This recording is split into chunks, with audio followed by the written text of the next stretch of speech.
Hey guys, welcome back to Russell's Garage. We're up here at a good old friend of mine's house. We're going to talk about his cars and go around and show you some of his cars he has here. So this is Paul Ciano. He was a former high school guidance counselor for me back in the 80s when we both were much younger, better looking. And not so much gray. And we've kept in touch over the years and had a good relationship and continue to have a good relationship. He's seen me grow into what I am today. And so welcome him to the channel. And we're going to talk about some cars here, because one of the cars here is a car that started our friendship off a long time ago. I'm Russell. Welcome to Russell's Garage.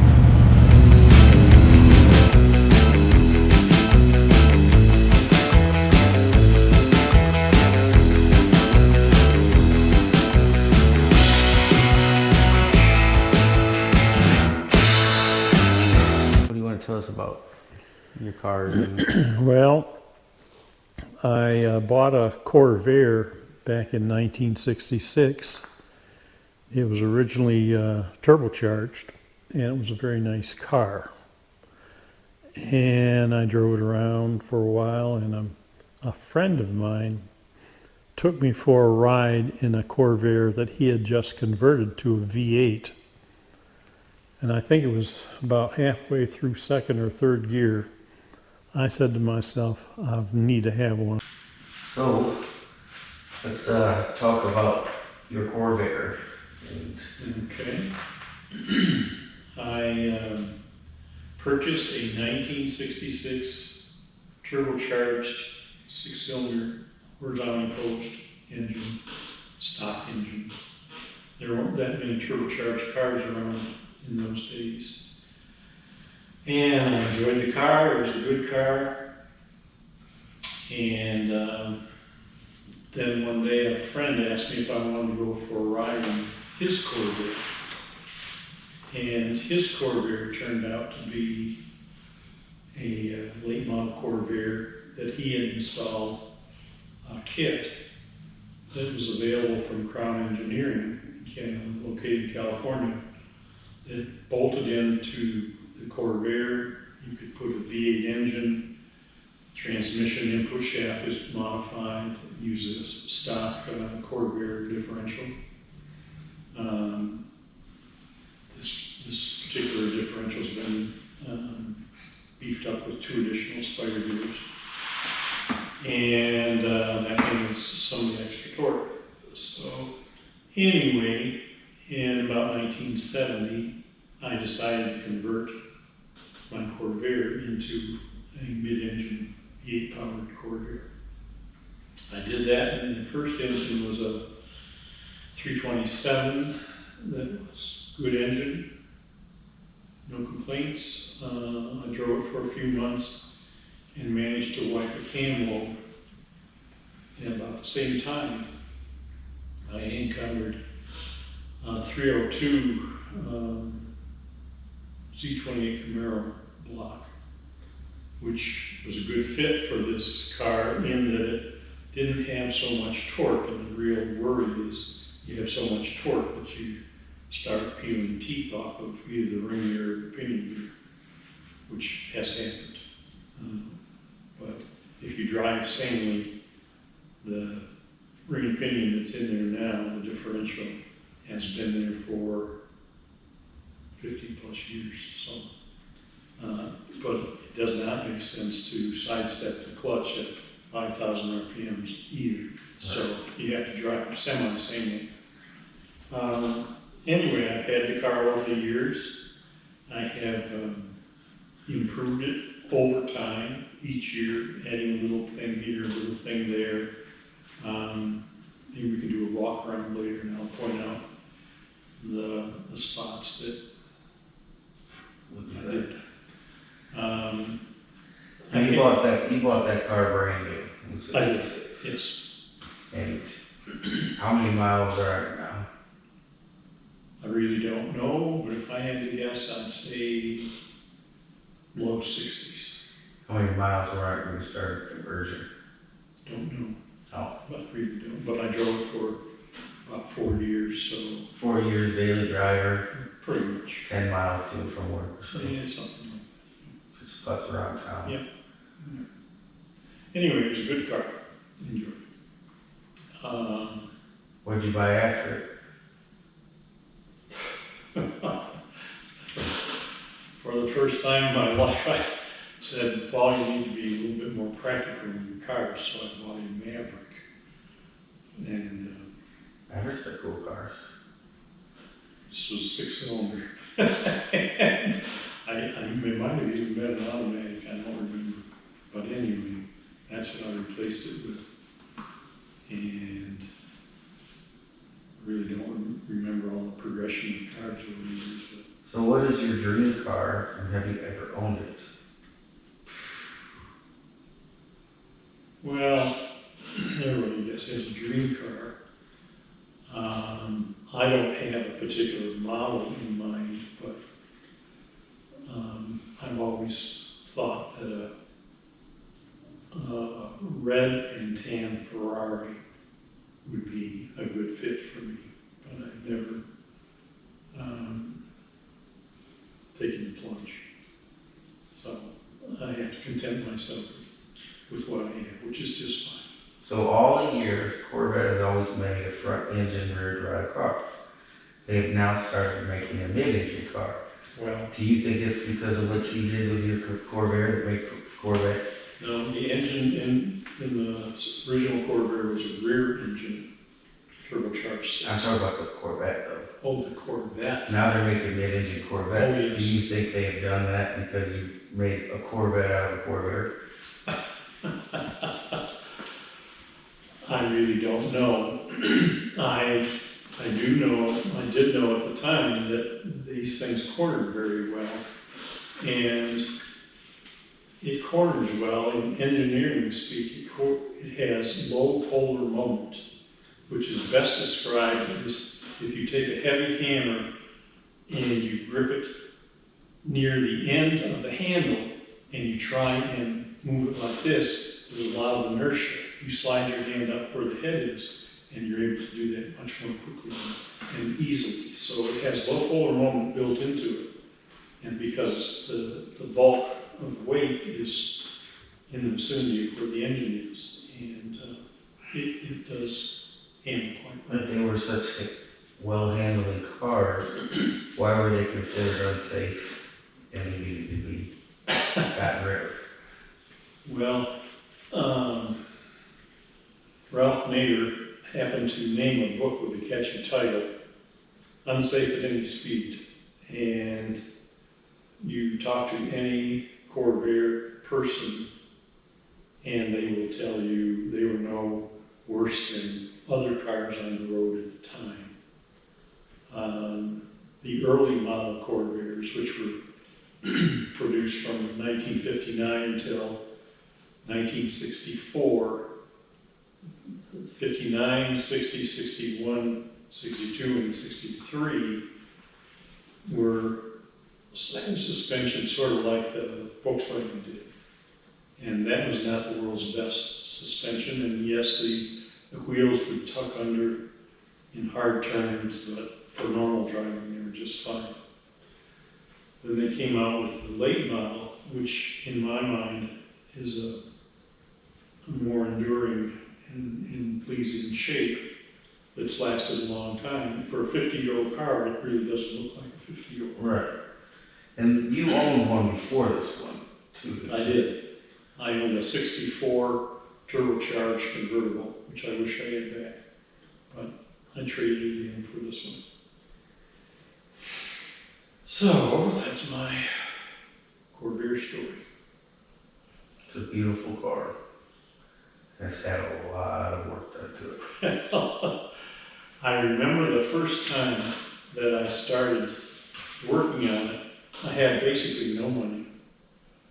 And I really didn't have a garage workspace. So I put it in backyard and I took a hacksaw, actually called a close quarter saw, which is a saw blade with a handle on it. And it took me 2 days of my life to cut out the sheet metal that made way for the new engine. So that's how I started, out in the weather, on my own, cutting up a perfectly good car. We like to do things the hard way. Well, I didn't have money, I didn't have tools, I didn't have shop, I didn't have space. Well, the shop expansion, it was 1 bucket of dirt at a time with a shovel. Oh, yes, So it's, you remember that. yes, so it shows a trend that you like to do everything the harder way. Well, what happened there was I had a 2-car garage that sort of set back into a hill. And in order to make it that 2-car garage double deep, I needed to excavate. And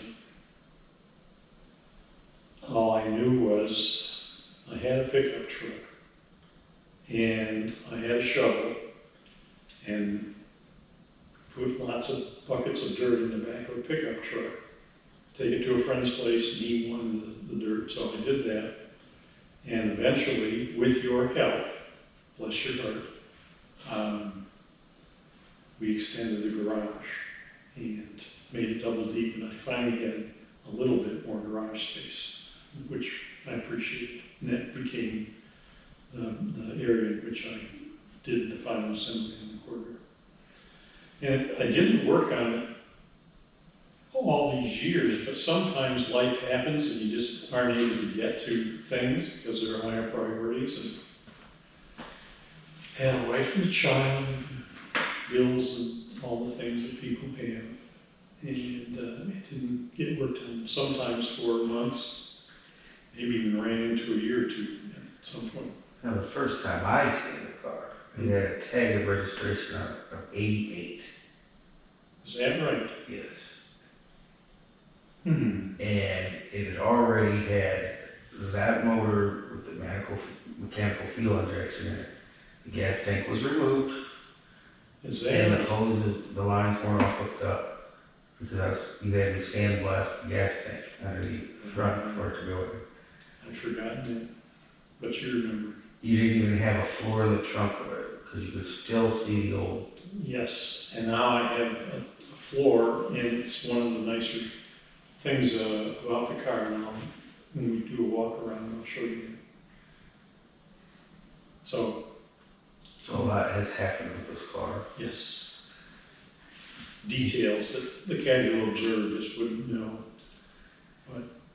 Now you will show them, but you took the Corsica and turned it into your last name. Yeah, well, the car that this car came as is a CORVAIR Corsa, C-O-R-S-A. And I was teaching metal shop at the time, and we had a casting area. And I looked at that, and I figured I could make C-O-R-S-A into my last name, S-I-A-N-O, which I did. And I cast it in my shop and cleaned up, and it now has the script of C-O-R-S-A, and it's my last name. Had it chrome plated, attached it, and that's it. So that's the story there. Creativeness. Whatever. Well, let's take a look at the car. So here's the CORVAIR, guys, and here's the badging that we were just talking about, how he casted it. So we're gonna go around the CORVAIR, and I'm gonna have him explain stuff that has been done and everything. So Let's start here with the engine. This is an aluminum 283 Chevy aluminum block. I had this engine for probably 35 years before I knew what it was. I thought it was an engineering effort, and maybe the engineers were considering putting aluminum engines in Corvettes. 35 years later, I find that I believe I know that this engine block was among a small number ordered by Zora Duntov for the Serve 1 project, which is a Chevrolet Engineering Research Vehicle #1, or Race Vehicle #1, whichever. Anyway, it's a rare block. They were not used in any production cars. It's lightweight. I like aluminum. I use as much aluminum in this car as I could get away with. It has an aluminum block, aluminum pan, aluminum heads, aluminum intake, aluminum bell housing, and it's a good fit for this car, I think. Now, were those scoops there No, for factory or? no. These scoops were cut in because originally I had carbureted single 4-barrel, and I had hoses up to that carburetor so you get cold air intake into that. They were functional.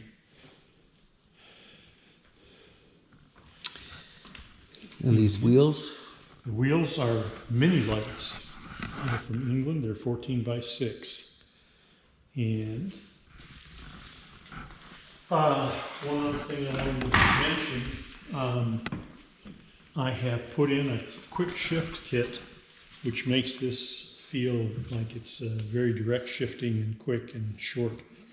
You'll notice there's a door handle, but there's no window crank. And I had these panels made up specifically because I didn't need that hole, because I took out the side windows because I hadn't used side windows in decades. And why haul around glass that doesn't add to the performance? So there's no glass in the doors or anything? No glass on the side.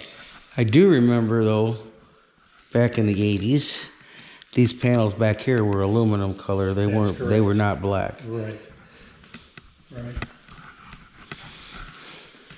To cool this,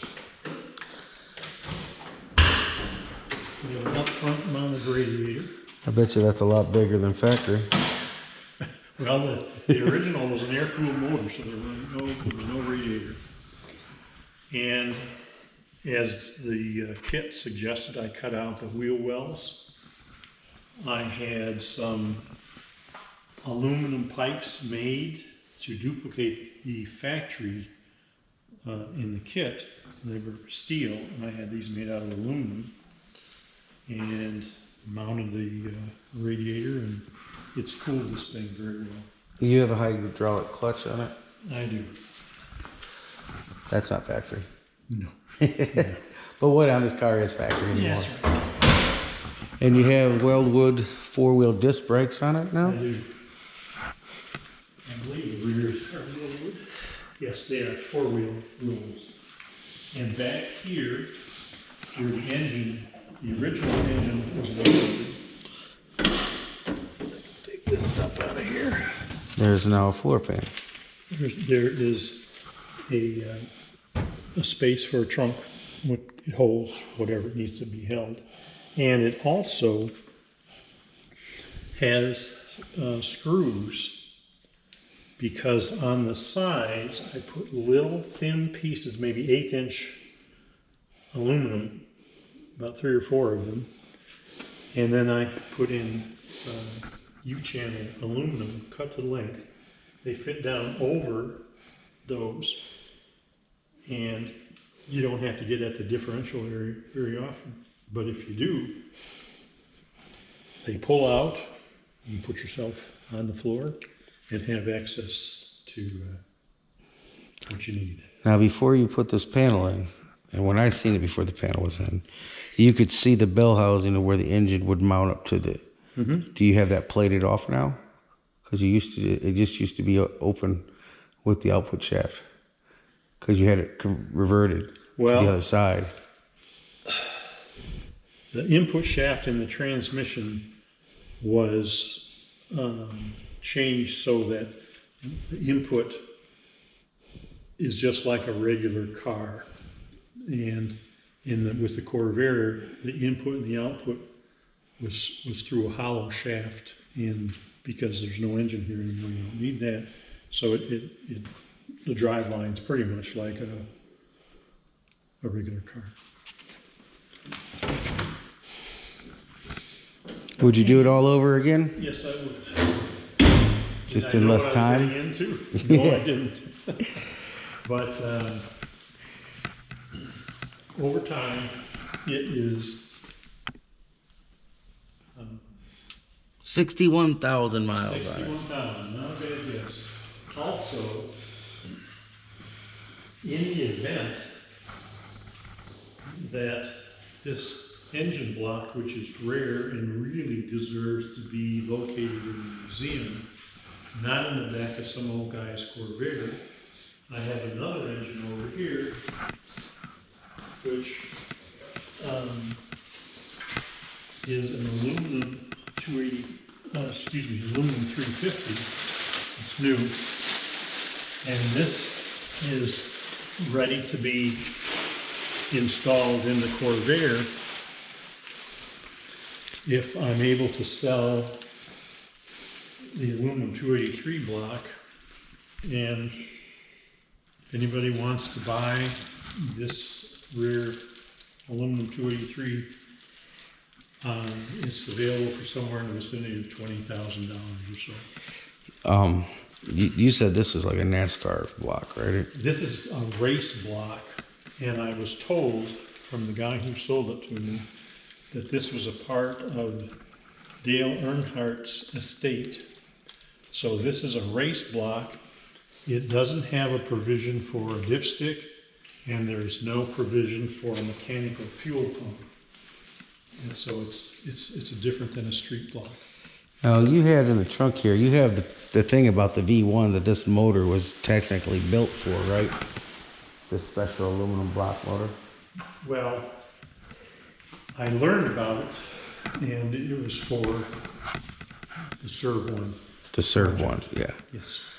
And who has that car, the Serve one?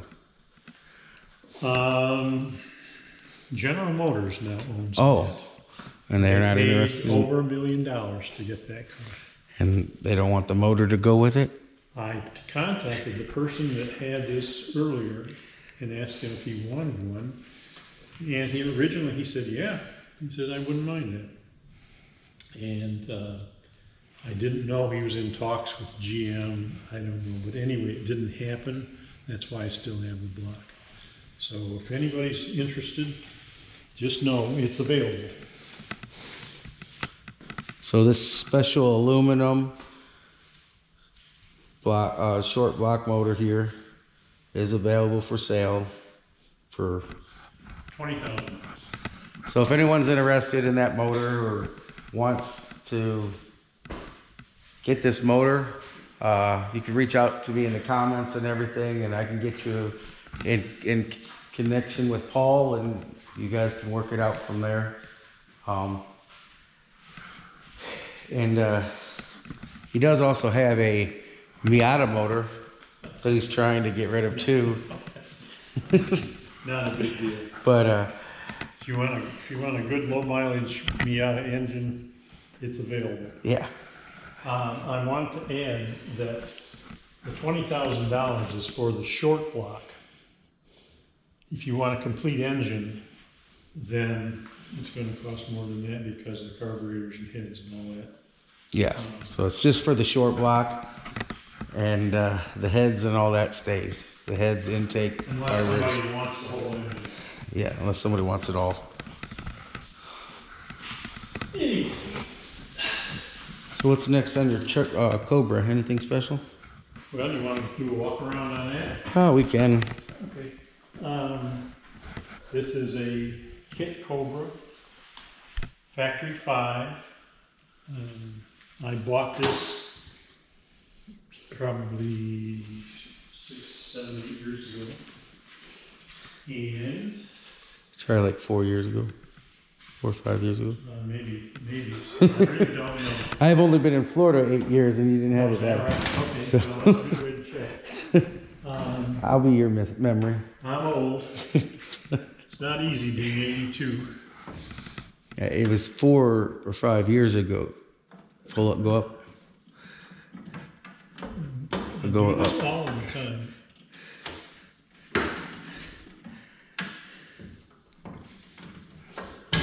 It was Sorry, like, it took so long. I think it was like two or 3 years ago. You just got the 427 motor for it. Okay, well, you probably are more correct than I. At age 82, a lot of things. You mean 28? I'm going to tell you, you're 28. Anyway, I bought the car. It had a 51. 351, but it was stroked, and I think it was something like a 392. And it didn't sit well with me because the side emblem said 427, but yet what was under the hood was 392. So, And I told him it'd be cheaper just to change the badging, but he didn't want to go that route. so I went and bought an expensive engine from Ford, and it's based on a 351 Windsor. It is actually 427 cubic inches. It's all aluminum. They give you a dyno sheet and they guarantee 600 horsepower. So, In a car that weighs 2,000 pounds. yeah, probably 2,400, but I really don't know. Anyway, it's a great setup. It goes like crazy. And I'm glad I own it, and I'll probably keep this one as long as I can. Out of all the Cobra kit cars that I've ever seen, this is the most authentic looking to the T. You can always usually find something in a kit car that's just not right. But this one is like literally to the 60s. It's built to how it would have been built by Carroll Shelby back then. I remember in 1965, there was a Ford dealership in Ann Arbor, Michigan, where I grew up. He had a car that looked exactly like this Cobra. And I went to look at it, and it really did look just like this. And the problem was they wanted $7,000. Well, you could buy a pretty well decked out Corvette at the time for $4,000. So it seemed like an extraordinary amount of money.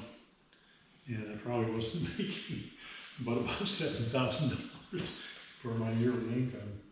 So I didn't buy it. I wish I would have. But I could drive this thing without worrying about getting it dented or driving around in a multi-million-dollar car. And it goes like a Cobra should. That's all I can say. Yeah, if you had an original one, you'd have to worry about the aluminum or Sure. to you get wrinkles in it. Sure. Someone bumps up against it, and Yeah. that is not easy to fix as much as steel and fiberglass is. So anyway, that's the Cobra.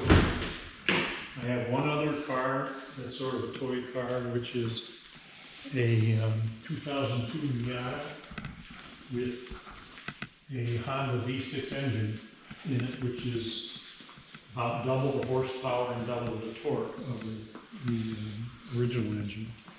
The original engine, by the way, if anybody's looking for a great 10,800 mile 2002, and I don't know all the years it'll fit, but this engine's available, and I'd be happy to sell to somebody that get a good engine.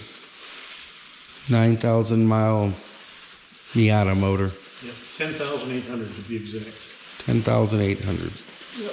So anyway, that is my story. Like I said, guys, if you're interested in any of these motors, just leave a comment down and I'll get you in contact with them, and you guys can work out all the deals and situations on it.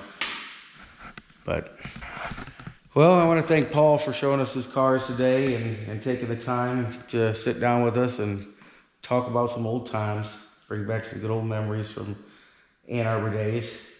And It's been a long time. yes, How many years have we known each other? almost 40. I hope Okay. Don't worry, I'll put a picture up in this video of me and him when we first met. Good idea. And you'll see we looked a lot better back then. So I want to thank you guys again for tuning in for the channel, and I appreciate you guys, and I hope you guys will subscribe to the channel if you aren't already subscribed, and leave some comments down there if you like stuff like this. We can do some more stuff. I'll be getting back on the Rambler, and we'll get that car done. I got to get that car done.